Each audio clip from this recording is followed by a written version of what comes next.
Olá, seja muito bem-vindo a mais um episódio do nosso podcast Conexão Materna, um espaço de conversa e acolhimento e aprendizado sobre maternidade, família e desenvolvimento dos nossos filhos. Hoje vamos falar sobre um momento muito importante na vida de muitos jovens e também da família, o vestibular e a busca pelo sonho profissional. Sabemos que esse período traz ansiedade, pressão, medo e muitas dúvidas. E muitas vezes os pais também não sabem exatamente como apoiar os filhos nesse momento tão decisivo.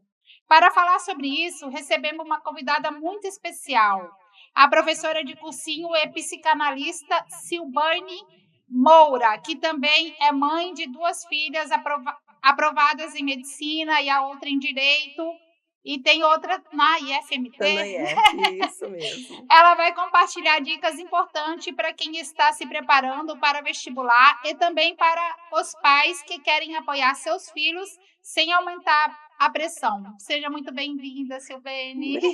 Obrigada, Miriam, obrigada, pessoal.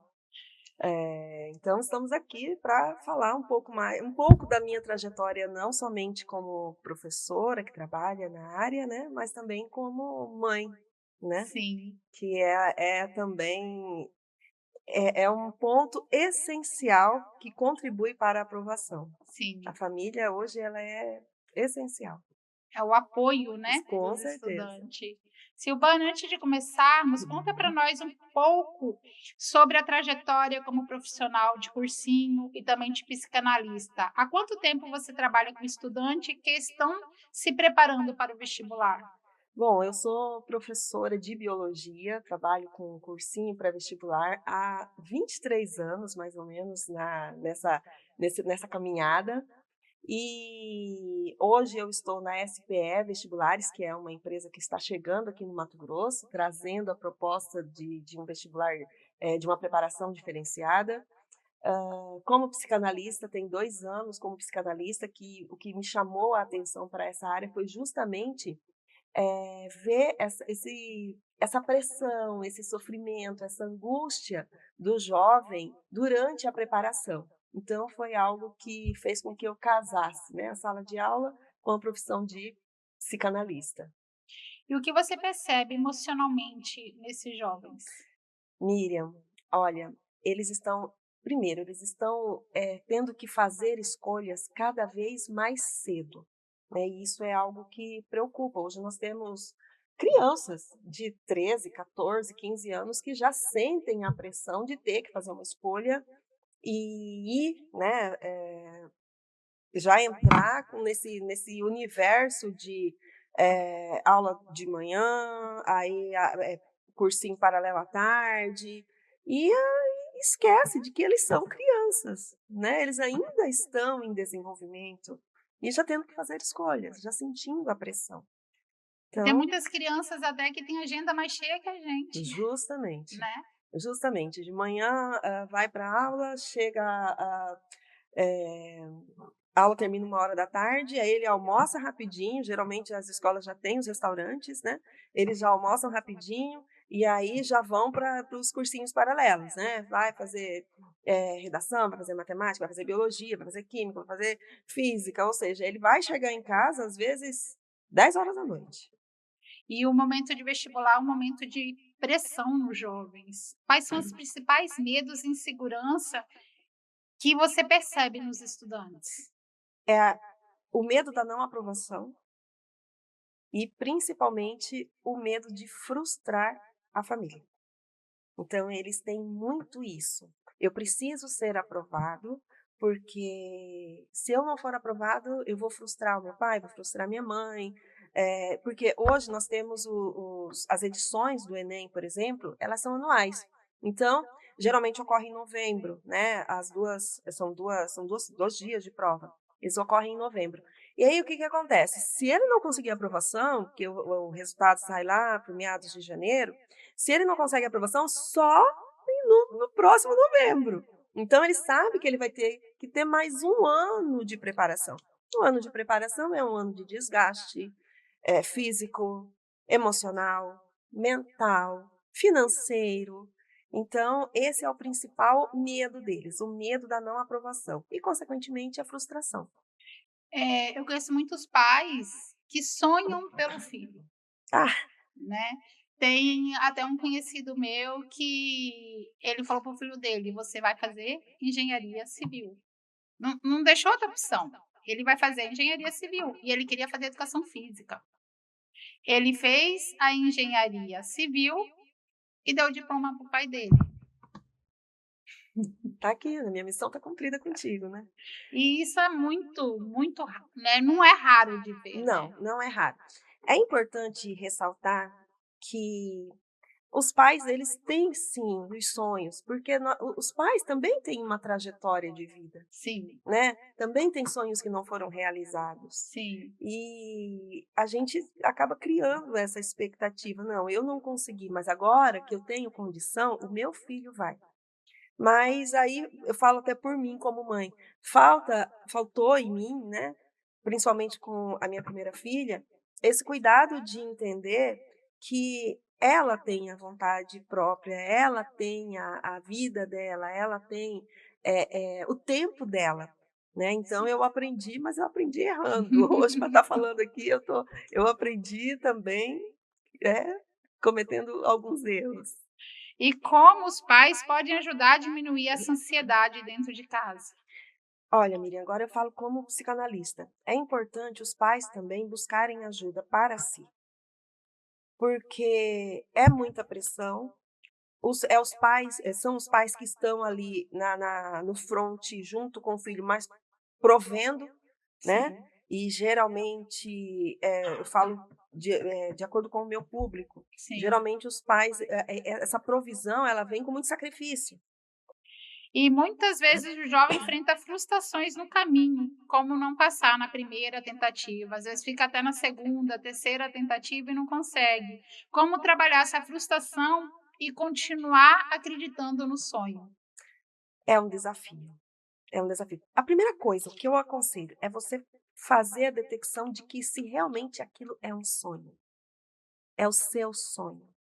Você se vê vivendo dessa profissão, porque a verdade o que eles estão buscando é a profissão, é o que eles vão viver toda a fase adulta. Então, estudar um pouco mais sobre a tão almejada profissão, né? Porque a medicina não é só você passar, você vai ter que viver. Eu estou falando medicina, né? Porque Sim, hoje é o curso o mais curso mais concorrido. procurado, mais Uhum. concorrido. Então, é você viver e buscar entender o que é ser médico, o que é ser advogado, o que é ser um engenheiro de navegação, né, e um engenheiro civil. É você buscar entender o que é aquela profissão e ver se você realmente se enquadra naquela realidade. Às vezes as pessoas vai lá e procura o status e não sabe a E realidade da não é o profissão. que eu sempre falo, quem vê close não vê corre, né. As pessoas quem vê close não vê corre, ou seja, ele vai lá, ele vê o status da profissão, mas ele não vê o dia a dia, Sim. né. Então é aquilo mesmo que eu quero? Esse é o meu sonho. Eu quero aquela realidade para mim daqui a 10 anos. E aí se programar. E enxergar isso como uma proposta, criar métodos, criar planos, criar estratégias para atingir aquele objetivo, né. Dentre elas, conhecer a banca, conhecer a prova que você vai fazer, né, estudar a banca a banca do vestibular que você vai fazer, se for Enem ou sei lá, enfim, é fazer toda essa análise estratégica, deixar o romântico, porque eu vejo muito disso em sala de aula. O aluno ele romantiza: "Ai, porque eu vou passar, ai, porque" não, vai estudar a banca, vai ver como que funciona, o que que é TRI, como que é feito esse cálculo, aí você se planeja para enfrentar esse desafio. Mas não, eles querem e é interessante que eles entram, por exemplo, como professora de cursinho, eu vejo muito isso, eles querem entender de tudo um muito. Sim. E às vezes o básico ele não sabe. Ele quer entender de segunda lei de Mendel, de análise quantitativa, de qualitativa, mas se você perguntar para ele o que que é célula, Não ele sabe. tem aqueles delay, ele fica lá parado olhando pra sua cara, sabe. Então, ele não tem, esse é nítido que não tem uma estratégia. Sim. Então, esse é o meu recado. né? Cria uma estratégia e vai aparando as arestas. E agora vamos falar um pouquinho sobre a história muito marcante na sua família. Você me contou uma vez que sua filha sonhava em fazer medicina, mas ela tentou uma, 2 vezes e a pontuação que ela conseguiu daria para ela passar Para para direito, na direito, UFMT. mas não daria para ela passar em Em medicina. medicina. Mesmo assim, ela não quis fazer o direito e continuou tentando medicina. Como que foi esse momento dentro da sua casa? É uma história muito linda, eu gosto muito de contar isso, eu conto muito em sala de aula essa história, e hoje eu vejo, a gente está falando da medicina, então eu vou citá-la, mas, né, Sim. eu vejo hoje ela uma médica exemplar, excelente, mas ela viveu isso desde o 9º ano, quando ela falou: "Mãe, eu quero ser médica". Na verdade, desde quando ela era pequenininha, ela sempre teve asma, e a gente ia para o hospital com ela em crises, e aí quando ela saía, ela falava para mim, ela falava: "Mamãe, eu vou ser doutora de criança". Pequenininha ela falava isso. E aí, né, o sonho foi tomando forma, e quando ela chegou já no final do ensino fundamental 2, no 9º ano, para o ensino médio, aí no 1º ano ela ainda estava meio assim: "Será que vou, será que não vou?", porque ao longo do caminho encontrou alguns professores que olharam para ela e disseram: "Isso não é para você", né, isso aí foi algo que tocou muito ela e tocou muito a mim também. Mas aí no meio do 2º ano do ensino médio ela falou assim: "Não, se não for para ser meu, eu vou fazer ser", né. E vamos embora.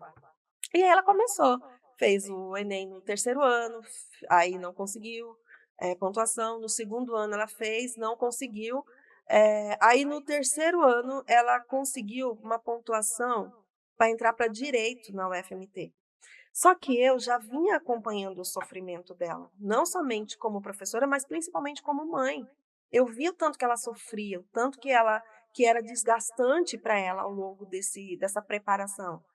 E aí eu peguei e falei: "Filha, não, chega, de repente medicina não é para você mesmo. Olha, direito é maravilhoso, direito você vai fazendo numa faculdade pública, nossa, vai abrir muitas portas". E conversei com ela nesse sentido, e eu via que porque ela sempre foi muito caladinha, e tal, e aí ela ficou quietinha, assim, falei: "Olha, é o seguinte", aí eu já usei minha autoridade materna, que eu, né, peguei e falei: "Você vai fazer direito. Pronto, vamos juntar". Na época, tinha que ir fazer a matrícula presencial, hoje se faz online. Eu falei: "Não, nós vamos juntar fazer a juntada de documentos e você vai fazer direito". E ela ficou meio assim, e tal, né. Miriam, no último dia de matrícula, nós estávamos entrando, eu estava saindo da Estrada do Moinho, já entrando para pegar ali a Boa Esperança para ir para a UF, ela segurou no meu braço, eu dirigindo, ela segurou no meu braço, ela falou assim: "Mãe, eu não vou fazer". Menina, ô vontade de sabe, eu falei: "Meu Deus, como assim? Como que você não vai fazer? Não, você vai fazer". Ela continuou segurando meu braço e falou assim: "Mãe, confia em mim, me dá mais 1 ano. Se eu não conseguir a aprovação em 1 ano, aí eu faço direito, se eu passei agora, eu passo de novo. Eu vou fa eu mas me dá 1 ano". Miriam, olha, o coração ficou apertado, ficou assim, mas ela me falou, ela foi tão firme, sabe, ela olhou para mim, ela foi tão firme. Ela não usou argumentos vazios, ela usou a força, assim, de que vinha de dentro dela, do querer a medicina e do querer que eu confiasse nela. E eu só senti de confiar, eu respirei, ainda muito brava, e falei: "Tudo bem, eu vou te dar mais 1 ano", né. E foi interessante que depois a gente conversando, ela falou para mim assim: "Mãe, eu não posso fazer essa matrícula". Por quê? Porque direito é um curso que roda muito pouco a lista, ela roda muito pouco. Então, o que que acontece? Porque geralmente quem quer fazer direito, quem se matricula quer fazer o direito. Sim. E aí ela falou assim: "Mãe, eu faço direito", porque eu tinha proposto para ela o seguinte, falei: "Faz o direito, e aí o ano que vem você tenta de novo o Enem, e aí se você passar, você deixa o direito e vai para a medicina que você quer". Aí ela falou para mim, falou: "Mãe, eu vou estar tirando a vaga de quem quer. Porque se eu me matriculo e eu vou estudar, eu vou estar tirando a vaga de quem realmente quer o direito. E eu não vou fazer isso".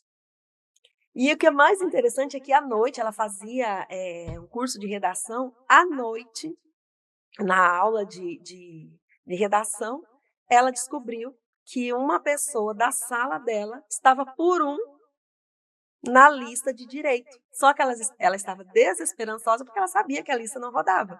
E quando a professora, né, falou: "Olha, fulana está é a próxima, se tiver a vaga é dela".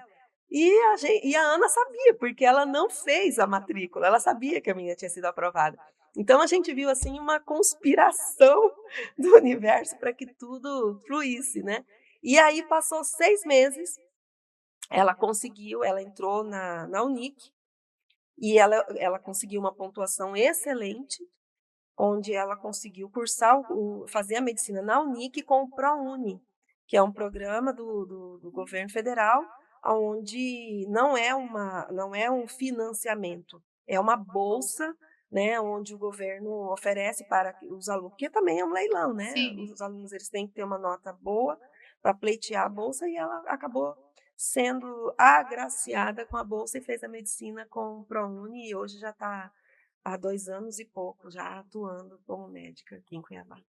Essa história traz uma reflexão muito importante. Qual o dever dos pais quando o filho decide tentar novamente? Miriam, eu falo por mim, é acreditar no seu filho, é acreditar. Eu acho que essa é a grande lição que eu tomei disso. Hoje, quando elas falam, eu ouço muito as minhas Sim. filhas, e quando elas dão opinião, elas vêm com uma, né, até mesmo elas vêm refutar uma opinião minha, eu paro e ouço. Eu paro e ouço, porque diante de mim eu tenho seres humanos. E vai ser o futuro dela. O que ela escolheu para fazer para o resto da vida dela. Justamente. Nós temos a nossa história como Sim, pais, como seres humanos, mas eles também têm. sim, Então, assim, e é muito lindo hoje para eu estar aqui contando essa história de confiança, sim. porque eu confiei nela, eu tive que confiar nela, né? E aí mudou um pouco a ordem, né? Que geralmente são os filhos que confiam nos pais, né? Aquela coisa. E não, ali eu tive que confiar, e eu confiei cegamente, e ela estava certa. Sim, Então, pais, né, confie nos seus confiem em filhos. seus filhos, confiem. Olhe para eles e os vejam como seres humanos, como seres que estão ali também aprendendo junto com a gente, né, e é lindo. E como que apoia sem pressionar? Bom, a primeira coisa que a gente tem que ter é a noção do que é pressão, Sim, né, porque eu vejo adolescentes, jovens, que às vezes o pai chega e fala assim: "Filho, como que tá a escola?". "Ah, mas você já está me pressionando?". não, Não, isso não é pressão, sim, isso não é pressão. Então essa ideia de pressão, ela tem que ser muito bem trabalhada na família, né. sim. Pressão é você ficar ali em cima cobrando, te querendo, como eu digo, tirar leite de pedra. Espera aí um pouquinho, calma, ouça, entenda, vê se ele não está numa fase legal, olhe o seu filho. Aquela criança que está estudando todo dia, está lá lendo, diferente daquela criança que fica no videogame, que aí está fazendo 1, 2, 3 cursinho, Justamente, mas está tá brincando, brincando. não está E levando o estudo a sério. Isso daí justamente. não é pressão, Não. você falar: "Olha". Não, eu vejo a família como uma empresa. Sim, Uma empresa onde todos têm a sua função, e a empresa, para que ela ande, para que ela prospere, tem que haver um diálogo, tem que haver liderança, tem que haver sim, diálogo, tem que haver acolhimento, compreensão. Então, tudo aquilo que vai fazer com que você faça essa gestão, né, ela precisa estar presente em todas as fases, em todas as etapas dessa família, inclusive na preparação para entrar numa faculdade, né. Então, e essa preparação, ela tem que ser em conjunto, tem que ser o pai, a mãe, os irmãos, todos que fazem parte daquele seio familiar dessa empresa, sim, né. Então, eu acredito que esse é o segredo. Não tem, assim, uma fórmula mágica, né. É você olhar e entender que todos estão no mesmo barco sim, e todos têm um objetivo em comum, que é fazer com que aquela empresa prospere, que é a família, sim, né. Então, o que que eu cito? Eu acredito que para que isso venha a prosperar, eu tenho que cuidar do meu emocional, do meu mental, do meu espiritual, do meu físico, né? Porque até isso também, você vai passar por uma maratona de provas, se você estiver fisicamente bugado, não vai dar ruim, né? Vai dar ruim, não vai ser legal, você vai sair cheio de dor, você vai chegar num ponto que tá nuca doendo, as costas doendo, braço doendo, né? Sim. E não somente para quem vai estar enfrentando a maratona de provas, mas para a família como um todo. Porque pais, pasmem, os filhos espelham na gente. E como professora de cursinhos, quais os conselhos você daria para quem está preparando para o vestibular? Primeiro, entender que quando você chega no cursinho preparatório, você tem uma bagagem. Sim. Você não chega cru no cursinho, você não chega cru, tipo, nossa, eu não sei nada, eu vim aprender tudo. Não. Não, hoje nós temos a nossa memória, por exemplo, biologia. A gente fala de biologia desde o Fundamental 1, Sim. né? A casinha, a plantinha, a arvorezinha, os bichinhos. Então, você tem informações armazenadas. Você só precisa saber fazer o resgate na memória operacional dessas informações para você colocar em prática, Sim. né? Então, acreditar no seu potencial, não querer buscar coisas mirabolantes, porque, por exemplo, você vai fazer o Enem. Existem questões que são consideradas difíceis, que se você acerta essas questões, onde elas estão, são questões que elas abordam muito mais competências, né? Se você acerta essa questão e você erra uma questão fácil, a sua nota vai cair. Uhum. Então, é o que eu costumo dizer, antes de você fazer um arroz e feijão bem feito, do que você querer fazer um estrogonofe, queimar ele todo, Sim. né? Então, estudar a banca, ver como que funciona a banca do vestibular que você vai fazer, buscar o seu professor independente.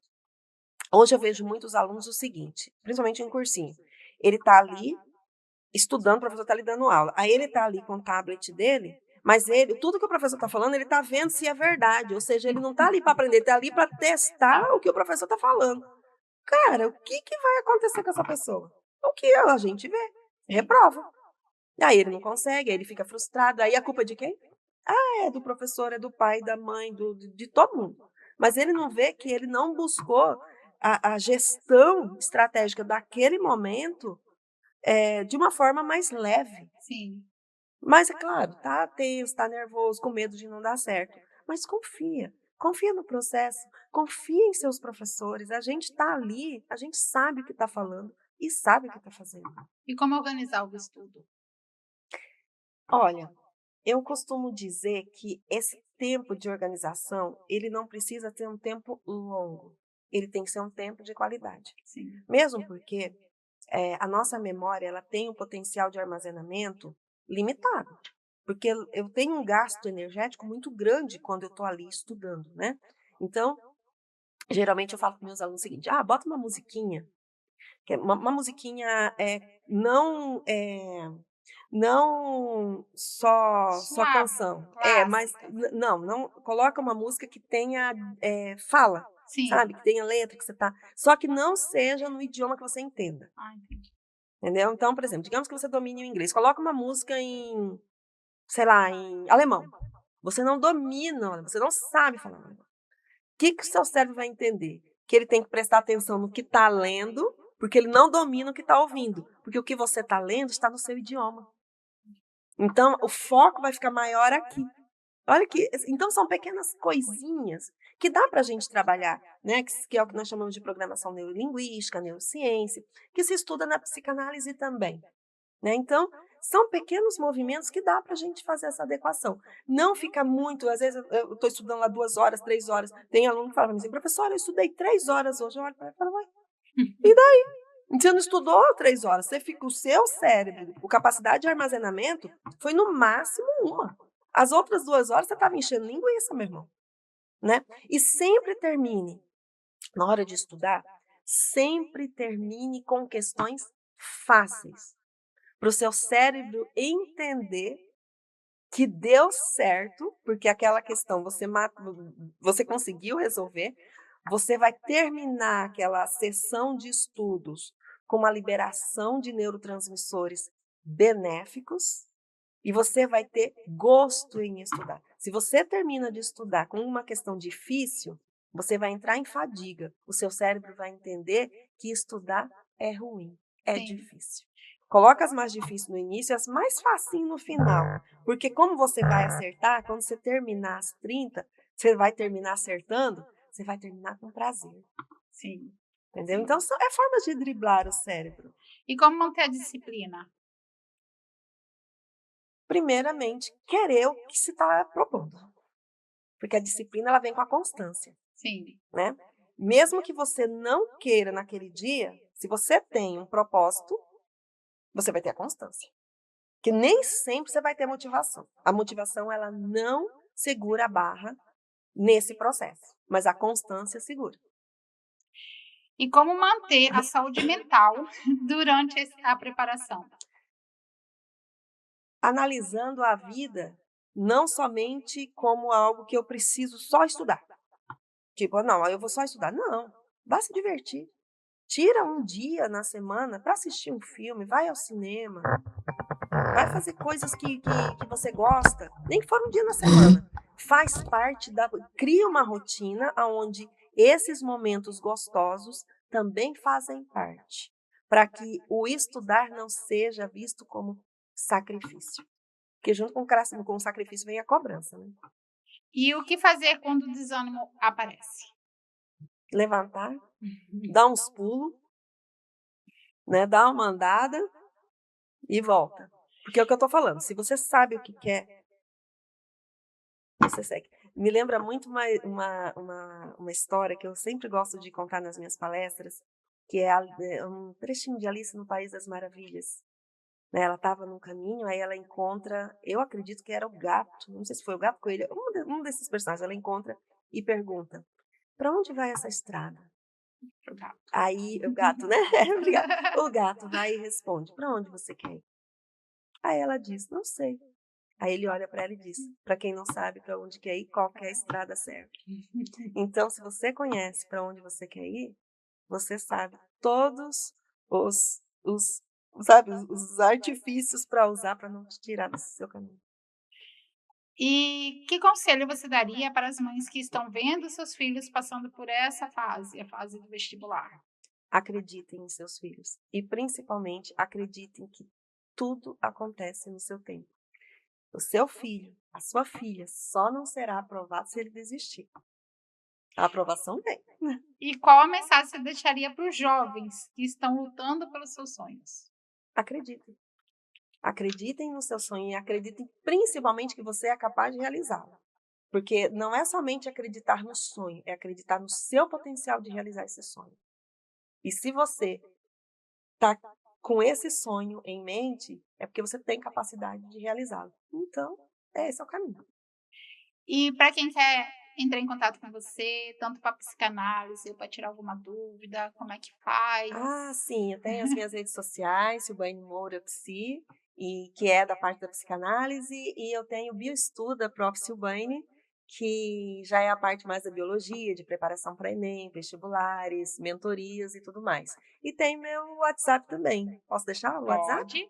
65 993 60 13 29.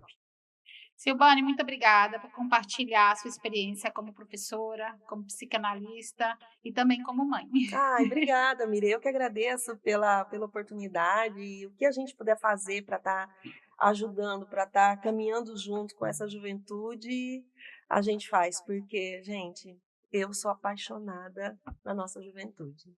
É a minha paixão. Então, o que a gente puder fazer, estamos aí. Obrigada, Miriam. E você que está nos assistindo, compartilhe, curta, comente. Muito obrigada.